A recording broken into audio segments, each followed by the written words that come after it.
ఏంది రాజకీయాల కోసం నేను చెప్తా దాని గురించి. ఒక్క నిమిషం మీడియా సోదరులకి, అలాగే నాతో పాటు ఈ మీడియా సమావేశంలో పాల్గొన్న ఇద్దరు చైర్మన్లు, శోభ గారు, అలాగే చైర్మన్ అయినటువంటి వెన్నెల గద్దర్ సోదరికి కూడా నమస్కారం తెలియజేస్తూ, ఇందాక ఫస్ట్ అడిగినటువంటి సోదరుడికి సమాధానం చెప్పి మిగతా విషయానికి వెళ్తా. పసిపిల్లల్నే కాదు, ఎవరినైనా బలి తీసేటటువంటి, రాజకీయం కోసం ఎవరినైనా బలి తీసుకునే అవకాశం తీసుకునేటటువంటి వెధవలు ఎవరైనా ఉన్నారంటే టీఆర్ఎస్ వాళ్ళే.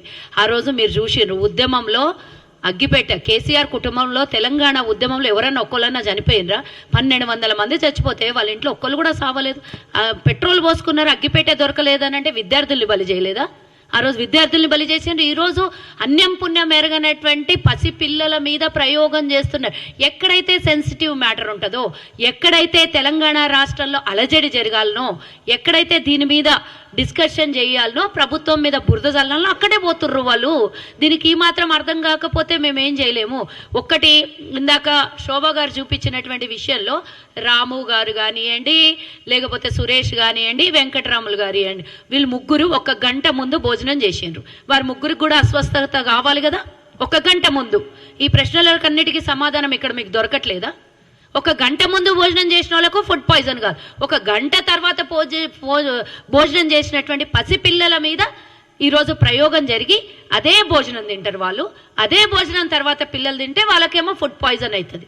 అంటే పూర్తి స్థాయిలో దీని మీద ప్రీ ప్లాంట్ జరుగుతున్నదని మన గంటలకు కనబడట్లేదా? ఈ ఆర్ఎస్ ప్రవీణ్ గతంలో గురుకుల పాఠశాలకు పూర్తి స్థాయిలో ఆయన పనిచేసినోడు కాబట్టి ఎక్కడ ఏమి ఎలా చేయాలనో ఆయనకు పూర్తి స్థాయిలో అవగాహన ఉన్నది. మళ్ళీ తీసుకొని వచ్చి ఈరోజు బీఆర్ఎస్ ఇంకొకరికి ఎవరికో వాళ్ళ దగ్గర పనిచేసిన వాళ్ళకి అవకాశం ఇవ్వలేదు. అదే ప్రవీణ్ ఎందుకు పెట్టింది?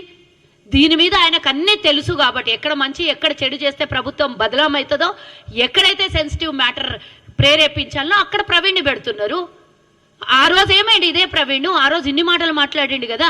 మరి ఈ రోజు వచ్చి ఆయన మళ్ళీ దీని అధ్యక్షత వహించి దీనికి ఒక కమిటీ వేసుకొని దానికి ఆయన లీడర్షిప్ తీసుకుంటున్నాడు అని అంటే, బీఆర్ఎస్లో పనిచేసినాడు ఎవడు పనికొస్తలేడా వీళ్ళకి? అక్కడ ప్రవీణ్ ఎందుకు పెట్టిండు? ఒక్కసారి ఆలోచన చేయండి. అన్నిటికన్నా ముందు ఈరోజు ఇంటిగ్రేటెడ్ రెసిడెన్షియల కోసం 5,000 కోట్లను కేటాయించింది మా ప్రభుత్వం, మన ప్రభుత్వం. మరి డైట్ గతంలో మనం చూసినాం, పప్పు బదులు నీళ్ళ చారు, అది చారు అంటారో సాంబార్ అంటారో నాకైతే తెలియదు. మరి కేసీఆర్ బిడ్డ, కేటీఆర్ వాళ్ళిద్దరు బిడ్డ కొడుకు పిల్లలు ఏ విధంగా అయితే భోజనం తింటారో అదే విధంగా హాస్టల్లో ఉన్న పిల్లలకు పెడతామన్న కేసీఆర్ ఏనాడన్నా సన్న బియ్యం పెట్టిండ. ఈరోజు మా ప్రభుత్వం రాగానే ఇమీడియట్గా హాస్టల్లో ఉన్న విద్యార్థులకి అందరికీ కూడా మేము సన్న బియ్యంతో భోజనం పెడతాము అని ఈరోజు మా ప్రభుత్వం ప్రకటించింది. గతంలో ఎన్నికల్లో వాడుకున్న విద్యార్థుల తల్లిదండ్రులని, పేదోళ్ళని, బలహీన బడుగు వర్గాల కుటుంబాల్ని వాడుకున్న కేసీఆర్ ఏనాడన్నా 10 ఏళ్లలో పురుగులన్నం లేకుండా, నీళ్ళ సాంబారు నీళ్ళ చారు లేకుండా ఇచ్చేటటువంటి డైట్లో కూడా కోతలు, వాళ్ళ ఎమ్మెల్యేలు గుడ్డు వారానికి 1-2 సార్లు గుడ్లు ఇవ్వాలంటే ఆ గుడ్లను కూడా అమ్ముకున్నటువంటి దాఖలాలు మనం చూడలేదా? దీని గురించి మాట్లాడాలి కదా మనం. ఈరోజు మా ప్రభుత్వం ఎవరన్నా ప్రభుత్వం మీద మరక రావాలని ఈ విధంగా చేసుకొని ప్రభుత్వం మా మీద మేము మరక తెచ్చుకుంటామా? ఈరోజు జరుగుతున్నటువంటి గంట లోపల ఇంటెలిజెన్స్ అయితే లోపలికి వెళ్ళలేదు కదా. లోపలికి వెళ్ళి భోజనశాలల్లోంచి వడ్డించుకొని తిన్నటువంటి వీళ్ళని ఈరోజు ఏం చేయాలనో ఒక్కసారి ఆలోచించాలి కదా. వీళ్ళ మీద నిందలు వేయాలి కదా. మీరు తిన్నప్పుడు మీకు ఎందుకు ఎవరికి కూడా కనీసం ఒక్కసారి వామిటింగ్ మోషన్స్ కూడా కాకుండా మీరు 3-4 రోజుల నుంచి హ్యాపీగా తిరుగుతున్నారు. ఆ పసిపిల్లలు ఏ విధంగా అదే ఫుడ్ పాయిజన్ అయిన అంటే, మీరు వయసులో పెద్దవాళ్ళు కాబట్టి మీకు ఫుడ్ పాయిజన్ కాలేదు, పసిపిల్లలు కాబట్టి ఇమ్మీడియట్ ఎఫెక్ట్ అయిందనేసి మీరు చూపిస్తున్నారు. ఏం చేయాలనుకుంటున్నారు మీరు నాకు చెప్పండి. తెలంగాణలో జరుగుతున్న ప్రతి ఘటన వెనుక ఇందాక సోదరి చెప్పినట్టు లగిచర్ల ఘటన అయితేంది, ఇంకోటి అయితేంది, ఎక్కడ చూసినా వాళ్ళ అనుచరులు, వాళ్ళకు కావాల్సింది రాజ్యాంగము ఏ దోపిడీ చేసైనా సరే బతకాలి, రాజకీయం చెయ్యాలి అనే కుట్రలో భాగమే ఈరోజు ప్రభుత్వం మీద బురద చల్లుతోంది. కనీసం ఫార్మా యూనివర్సిటీకి ఎక్కడ కూడా ఒక్క ఎకరా కూడా సేకరించలేదు, కొనుగోలు చేయలేదు ప్రభుత్వం. దాని మీద దౌర్జన్యం చేసినటువంటి విషయం మనం గమనించలేదు.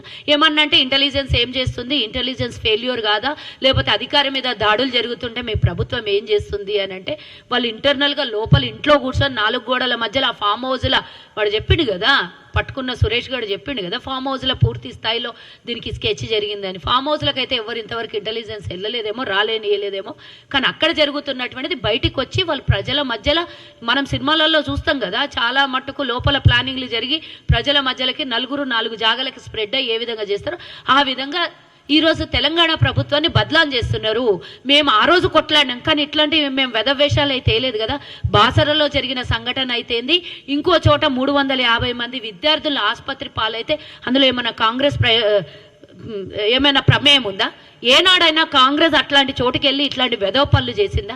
ఏ సంఘటన తీసినా దాని వెనకాల బీఆర్ఎస్ వాళ్ళే ఉంటుర్రు. ఈరోజు దాని గురించి మాట్లాడాలి. ఈ బీఆర్ఎస్ దుర్మార్గాన్ని 10 ఏళ్లు భరించడం, మళ్ళీ ప్రభుత్వాన్ని మార్చుకొని సాఫీగా ప్రభుత్వం నడుస్తుంటే దీని మీద కూడా వాళ్లే కుట్రలు చేస్తుంటే వారి మీద విచారణ జరపాలి. కానీ మనం ప్రభుత్వం ఫెయిల్యూరు అని అంటే ప్రతి నిమిషానికి ప్రభుత్వం ఫెయిల్యూర్ కాదు. ఈరోజు ముఖ్యమంత్రి గారు విద్యాశాఖ మంత్రిగా ఉన్నారంటే ఎస్, డెఫినెట్గా ముఖ్యమంత్రి గారు ఉన్నారు కాబట్టే ఇమీడియట్గా దీని వెనకాల ఉన్నటువంటి కారణాలను బయటగా తీయగలుగుతున్నాము. ఏ మంత్రి ఉన్నా ముఖ్యమంత్రి స్థాయిలో ఉన్నటువంటి మంత్రులు మా దగ్గర చాలా మంది ఉన్నారు, చాలా మంది నాయకులు ఉన్నారు.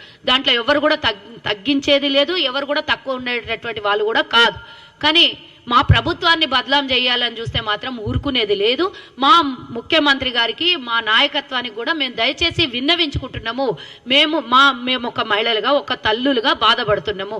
ఇలాంటి సంఘటన జరగొద్దు. జరిగినందుకు పూర్తి స్థాయిలో విచారణ వ్యక్తం చేస్తున్నాం. గత ప్రభుత్వం లాగా కళ్ళు మూసుకొని ఇండ్లలో పండుకున్నటువంటి ప్రభుత్వమే కానీ నాయకులే కానీ మా దగ్గర లేరు. ఎందుకంటే మేము సింగరేణి కాలనీలో 6 ఏళ్ల పిల్ల చనిపోతే కూడా కనీసం ఒక్కళ్ళు వచ్చి పలకరించలేదు. వరంగల్లో 9 ఏళ్ల పిల్లకి మానభంగం చేసి చంపితే కూడా కనీసం ఒక్కళ్ళు వచ్చి మాట్లాడలేదు, బయటికి వెళ్ళలేదు.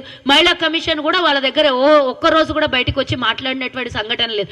ఎక్కడ సంఘటన జరిగితే అక్కడ మా నాయకులు వెళ్తుర్రు, అక్కడ సంఘటన మీద పూర్తి స్థాయిలో విచారణ జరిపిస్తున్నారు. సీతక్క గారి మీద మాట్లాడితే ట్రోల్ చేస్తారు. సీతక్క ఎక్కడికి పోలేదు చెప్పండి?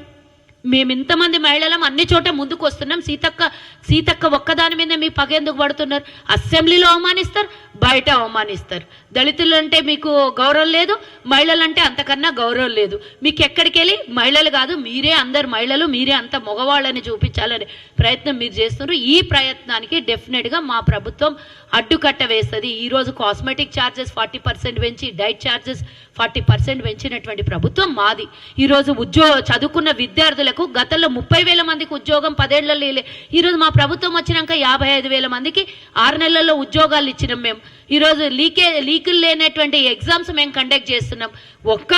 ఒక్క నోటిఫికేషన్తోనే ఎగ్జామ్స్ అయిపోతున్నాయి మా దగ్గర. అన్ని విధాల ప్రభుత్వం ముందుకొచ్చి అన్ని చోట విద్యార్థులు చదువుకోవడానికి కోసం కానీ, దాని మీద ఆధారపడ్డ కుటుంబాలకు, చదువుకున్నటువంటి విద్యార్థులకు ఉద్యోగం ఇచ్చే ప్రయత్నం మేం చేస్తుండే బురద జల్లి ఎప్పుడైతే క్రెడిట్ వస్తుందో, మేము 18,000 కోట్ల రూపాయలు రుణమాఫీ చేయగానే దాని మీద లొల్లి, మేము మొన్న ఇంకో కార్యక్రమం తీసుకుంటే దాని మీద లొల్లి, మేము బస్సు ఫ్రీ ఇస్తే దాని మీద లొల్లి. మేమేమన్నా చెయ్యాలంటే దానికి సజెషన్స్ ఇస్తలేరు, కానీ మేము చేసిన ప్రతి పని మీద వ్యతిరేకిస్తున్నారు. ఈరోజు డైట్ 40% పెంచినందుకు, సన్నబియ్యం కేటాయించినందుకు, ఈరోజు ఇంటిగ్రేటెడ్ హాస్టళ్ళని మేము 5,000 కోట్ల రూపాయలు కేటాయించినందుకు ఎక్కడ కుటుంబ సభ్యుల నుంచి, విద్యార్థుల నుంచి ప్రభుత్వానికి ఆశీర్వాదం వచ్చి ఇంకా మంచి పాలన చేస్తారనే భయంతోనే ఈరోజు మా మీద వన్నుతున్నటువంటి కుట్ర. ఈ కుట్రలో భాగస్వామ్యం ప్రవీణ్ని వదలొద్దని మా ముఖ్యమంత్రి గారికి దయచేసి విన్నవించుకుంటున్నా. ఇందులో ఫామ్ హౌస్ నుంచి జరుగుతున్నటువంటి ఈ కార్యాచరణ ఏదైతుందో దాన్ని కట్టుదిట్టమైనటువంటి అక్కడి నుంచి వచ్చేటటువంటి ప్రతి దానికి ఇన్స్ట్రక్షన్స్ చూసుకొని, ఒక రోజు కూడా అవసరమైతే ఫామ్ హౌస్లో కూడా అధికారులను పంపించి అక్కడ జరుగుతున్నటువంటి కుట్రలు కుతంత్రాల మీద ప్రభుత్వం జాగ్రత్త వహించాలనేది దయచేసి మా ముఖ్యమంత్రి గారికి విన్నవించుకుంటున్నా. దీంట్లో మేము విచారణనైతే పూర్తి స్థాయిలో వ్యక్తపరుస్తున్నాము. మా శ్రీహరి గారు, ఆ కాన్స్టిట్యున్సీ ఎమ్మెల్యే అయినటువంటి శ్రీహరి గారు పూర్తి స్థాయిలో పర్యవేక్షణలో ఉన్నారు. అధికారుల తప్పిదమైతే అధికారులను సస్పెండ్ చేస్తాము. దీని వెనకాల కుట్ర బీఆర్ఎస్ వాళ్ళది పూర్తి స్థాయిలో ఉన్నదని మాకు వచ్చినటువంటి సమాచారం కాబట్టి వారి మీద కూడా ఎంక్వైరీ చేస్తామని మా ఎమ్మెల్యే గారు చెప్పడం జరిగింది. అదేవిధంగా మా ప్రభుత్వం కూడా దాని మీద కార్యాచరణ తీసుకుంటుందని ఈ సందర్భంగా మీడియా సోదరులకు తెలియజేస్తున్నాం.